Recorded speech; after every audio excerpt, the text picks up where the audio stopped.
actually, the third day of the draft. They picked up Gerald Hodges, who's an outside linebacker from Penn State. They picked him up in the 4th round with the 23rd pick of the 4th round.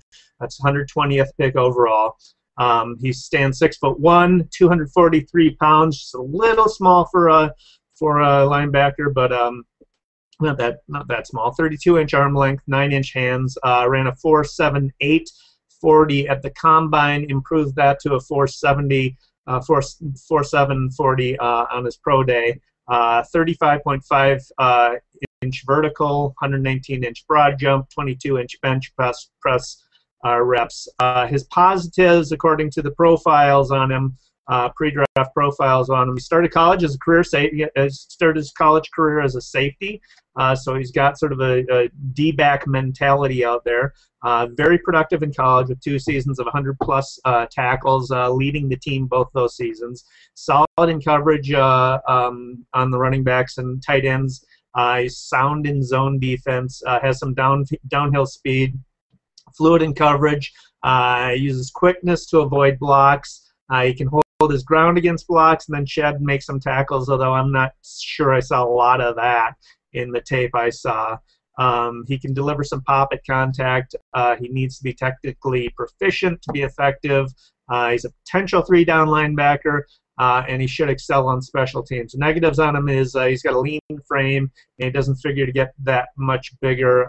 He does look like a safety rather than linebacker out there on the field. He can get hung up on blocks at the point of attack. He doesn't consistently take advantage of interception chances. He can be juked. He's not especially effective taking on blitz pickup blockers. So that's sort of pretty much along the lines of what I saw in the tape I looked at him. He looks like he's got really good form wrapping up his tackles. So he's pretty sound tackler.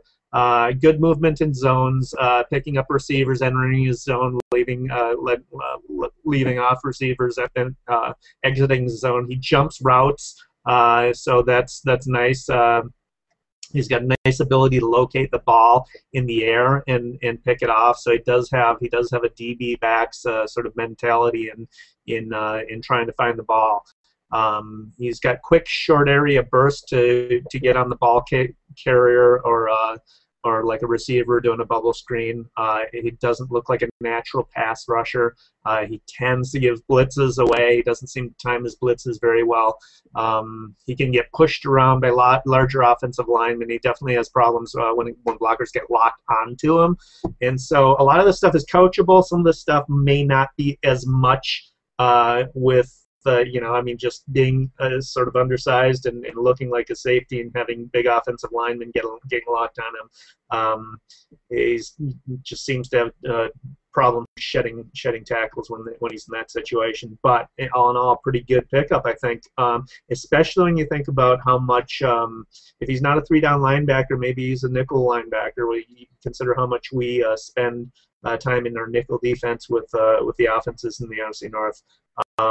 He should see a lot of playing time, if not on the field as a linebacker, definitely on special teams because he's got some speed to him.